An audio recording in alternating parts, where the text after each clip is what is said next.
Hey everyone, welcome back.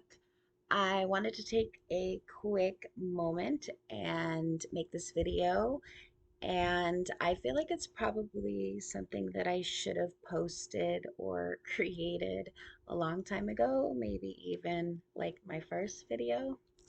Anyways, I wanted to hop on here and there's a lot of online groups that I'm in that are related to mediums and, mediumship. And one question that I see that's asked all the time is people are wanting to know how to go about finding a medium and then how to know if that particular medium is legitimate and ethical. And it's a great question. And there's a couple key things that you can look for when you're searching for somebody to work with. So obviously the number one thing is read reviews, read testimonials, and as you're reading these reviews or testimonials, just see how it sits with you. Does it feel authentic? Does it feel like these really are happy and satisfied clients, or does something feel off about it? If something feels off about it, you definitely want to follow that gut reaction. Once you get to the point where you have contacted somebody and you're, talking about setting things up, um, one thing that's really important is that a very skilled medium should never ask for, who you're wanting to talk to, or, you know, names or causes of death or items of clothing or anything really about the person that has passed. Um, this really guarantees that as a client, you know that the information that is coming through truly is valid, because there would be no other way for the medium to know this information other than having a clear connection with your loved one. So that's really important for me. I don't like to know anything in advance other than my client's first name, just so I know who I'm talking to. Now, there's another aspect to this that I don't think gets talked about enough, which is that the client also has a part in whether the reading goes smoothly and successful or not.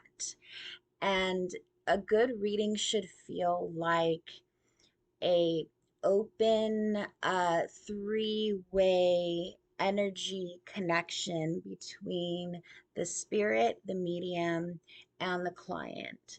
So as a client, you want to make sure that you are in a calm and peaceful and undistracted place.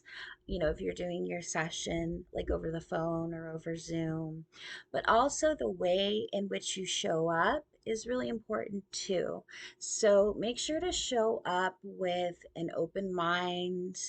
Honestly, it's best if you don't have any expectations about, how the reading should go or what you think you should hear. These are all things that can actually hinder the connection between the medium and the relatives. So the relatives show up with their own agenda, and they know what it is that we need to hear and when. So it's really important that from the client's uh, from where they're sitting, that they just show up trusting that the relatives know that they're going to take care of everything that the client is really wanting, given that that's a beneficial time that the client receives particular information. Um, so having said that, a lot of the times clients will feel like, oh, I shouldn't be giving too much information away. And so they'll feel sort of restricted in their answers, and they'll sort of shorten everything just to yes or no answers when the medium's trying to clarify maybe what it is that they're receiving. So that's something that you don't want to do either, right? So there's a fine line between not giving away too much information, but at the same time not feeling like you have to feel restricted in the answers that you're providing. So it should just feel very fluid and easy and like a conversation that you are having with your loved one.